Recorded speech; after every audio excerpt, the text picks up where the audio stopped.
Ils étaient 101 partis et mouvements politiques réunis autour des partis d'envergure comme les Sénit Faso Yiriwaton, l'Adema PASJ, le Phare Ankawili, pour ne citer que ceux-là.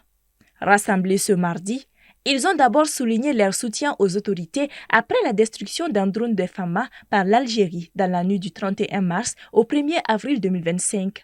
Suite à cela, le processus de consultation lié à la charte des partis politiques.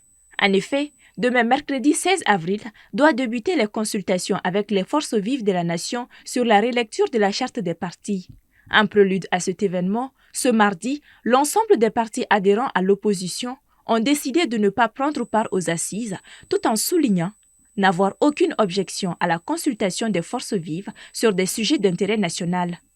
Vous vous rappellerez que par courrier en date du 19 décembre 2024, le ministre délégué auprès du Premier ministre, chargé des réformes politiques et du soutien au processus électoral, a invité les partis politiques maliens à lui faire parvenir leurs propositions et suggestions concernant la lecture de la charte des partis politiques au plus tard le vendredi 14 mars 2025.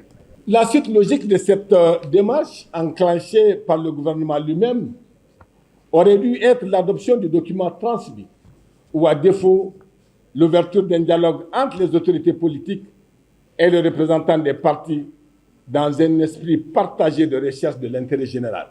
Dans leur déclaration, les partis se posent quelques questions, à savoir notamment pourquoi le gouvernement veut-il encore consulter les forces vives sur un sujet sur lequel elles s'étaient clairement prononcées lors des assises nationales de la refondation.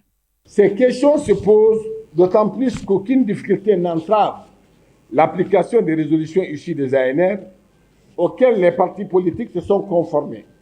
Il se murmure, par devoir connu de tous, que le processus enclenché devait avoir comme finalité de dissoudre ou à tout le moins de suspendre les activités des partis politiques comme cela vient de se passer au Burkina Faso et au Niger.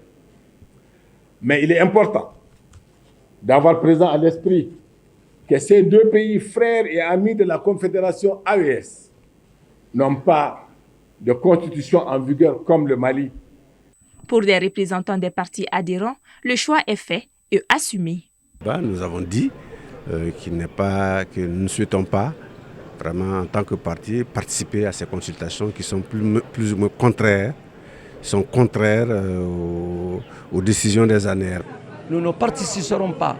Et nous avions dit, ceux qui participent en notre nom, ils ne le participeront qu'en leur nom intitulé personnel, pas au nom de nos partis politiques. Si on ne participe pas à ces consultations, le résultat est connu. Nous ne le reconnaîtrons pas. Ces consultations avec les forces vives de la nation qui s'ouvriront ce mercredi sur l'ensemble du territoire national concernera également les Maliens établis à l'extérieur via les ambassades et consulats respectifs.